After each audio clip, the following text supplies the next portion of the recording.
Hey, welcome back to the Disney Plus Everyday Challenge, and today we have the Beatles Anthology. This is a docu-series. It's actually from 1995, so it's been around a while. It's about 30-some years old. It says 2025. It's really 1995. Now, yeah.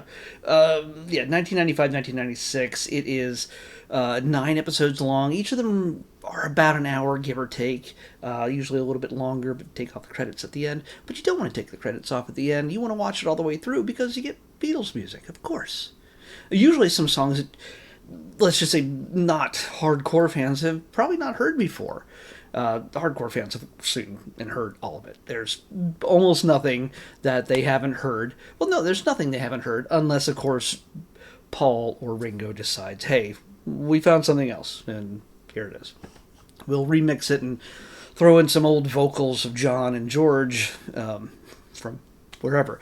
That's not the case in here. Although the final episode in this series, each of the episodes tackles a different phase in their careers. You can see it in the thumbnails as they evolve a little bit. The final episode brings the surviving members in 1995-96 together again. Basically everybody but John brings them together to release a new song. And they've done that since, also just a few years ago. So they seem to do this usually on every major anniversary or somewhere around there. Usually whether it's the anniversary of their forming or the anniversary of when they first arrived in New York City for the Ed Sullivan Show or something like that. But this is a lot of old interview footage. Again, old relatively. 30 years ago, and we are now more than 60 years, I think. 60. Yeah. They technically formed in 62. They were the Quarrymen before that. I'm not going to give you the whole history. That's what this documentary's for. And it's not dry like a normal documentary. Obviously, it's music. It's musical in its nature, and you get to see just the sort of nascent early formations of what the Beatles would become. Good and bad. You get to see who was in the Beatles before they were the Beatles. The Quarrymen, and they had another name and I've already forgotten it. I'm pretty sure. Pete Best and a few other guys that sort of came and went. We get to see the people who are around them. We get to hear stories of their own families, of where they, when they were born. They were born in the middle of World War II, early 1940s, just as everything was, London was getting bombed and things like that. A lot of destruction. And they were born, they were formed in Liverpool, but they were all pretty much crossing paths as teenagers. And by the time they became what we know as the Beatles, well, they had already had a huge following in Germany. Yeah, Germany. They went to Hamburg. Yeah, where things were just a little bit too wild for a bunch of 17-year-olds. And then came back to Liverpool, and everybody thought they were a German band. No, they got to show off their chops that they had used to play consistently, constantly in small clubs on a regular basis in Germany.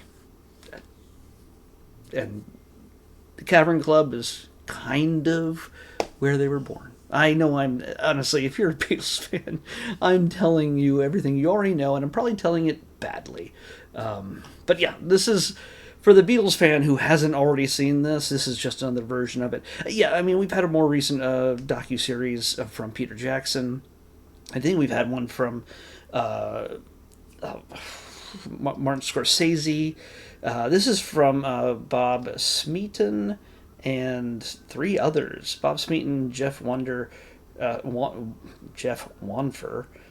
Kevin Godley, and Oliver Murray. This is different. Peter Jackson's documentary is a very different kind of deep dive. It's almost it's taking lots and lots of recovered old lost footage of the final days, if not the final week, of the Beatles, as they were trying to do some recording.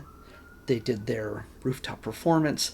things like this, just stuff that you got to see them as they were kind of falling apart, as the tensions were there. This is a different story. This is the other end of the spectrum here. This is when they were new and fresh, and the screaming hadn't started yet within the band or with the fans. Yeah, people cram that Cavern Club full, and they got some. There's some amazing footage from back in that time. I'm just surprised at how well it looks, and considering that it is, I don't know if they did any extra cleanup for it to be released on Disney Plus. I doubt it. I don't know. It's not like George Lucas went in there and started, upgrading everything digitally. But the footage looks really clean, and it sounds really good. So if they left it alone from when this was released in 1995, that's kind of amazing. Some of it I thought looked a little bit enhanced, like AI enhanced, but not really AI. But I could be wrong. Either that or it's just some really good production value. So yeah, this is obviously a place for fans to watch one more Beatles documentary. Or you can keep going and watching listen to Breakfast with the Beatles with Chris Carter, do all that stuff. Yeah, you can do that like you do every week. But yeah, this is you might have seen this 30 years ago when it first premiered. There's your chance to go back and watch it all again and watch the evolution. And for those of you who have no idea who the Beatles are, they're a rock band. They were a rock band. They were the greatest rock band of all time. Yes, there's the Rolling Stones who consider they're the greatest touring rock band of all time. Arguably, yeah, maybe. I don't know. I have not seen them personally. But they are these guys. While they took their ideas and their music from so many different sources, when they were kids, the rock and roll of America. There was no such thing as rock music in England early on. It was a lot, again, all the music from America that they knew, like Elvis and Buddy Holly.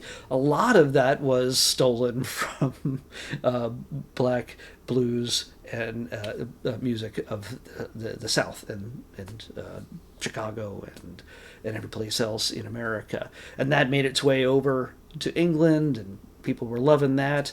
Buddy Holly did his own stuff, but Elvis and so many others, while they were very rebellious in their look and their feel, and there was so many other people imitating Elvis who was imitating black performers. It was a whole industry of imitation for the most part, because the Beatles, they were required, even when they were the Quarrymen, but when they were required when they were performing to do covers of other songs that they knew. That's how they learned how to play. Even when you're professional, you are called to record other people's music. Like a studio will say, oh, you know what, you're going to be on a record label, you're going to play this song, we know this is going to be number one. Why? Because it's a music industry, and they'll make sure that the things they choose to make money with makes money. Yeah, even if it's you as a band won't really make a ton of money, they'll certainly find a way to make money off of it. So yeah, it's the Beatles had they did their share of covers, and you'll see all those old archive tapes of all the stuff that they were either forced to play or loved to play themselves. So many recordings you can find just about everywhere. And I think this also is related to an album collection, I think, or just an anthology collection that corresponds to this docuseries. I'm not sure. I kind of remember something like this being put out by Apple Records back in the day. Not Apple Music, but Apple Records. But yeah, I can't recall. We were still listening to... Well, we were listening to CDs at that point, but yeah. There's still people who had cassette players in their cars. The olden days. But yeah, if you want to have appreciation for music, and you're very, very young, which I can't imagine why you'd be watching me. If you're really young and you want to understand where the evolution of modern popular music comes from, even if you're just into Huntrix from K-pop Demon Hunter, everything that comes into the culture of music was sort of blown out of proportion when the Beatles hit. Very much so in America, in the UK, but definitely when they hit America. It made music something more of an international thing in where that it wasn't just America feeding music to other English-speaking nations and other nations beyond that, and making pop stars and things like that. It was pushing something to America that, yeah, we had our share of big pop stars, but the Beatles were something else, despite what they thought of themselves, despite what they imagined they would ever be.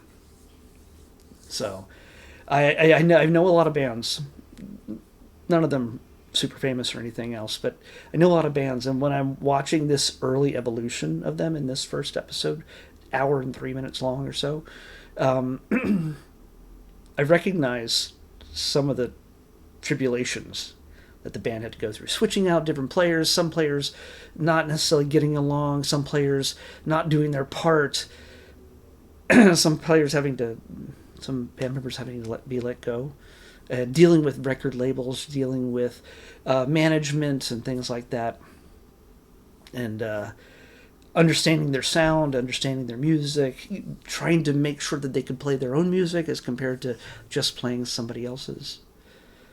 And which was just normal at the time. But I get to see that the Beatles went through everything that my friends have gone through in so many different ways. So it's kind of neat.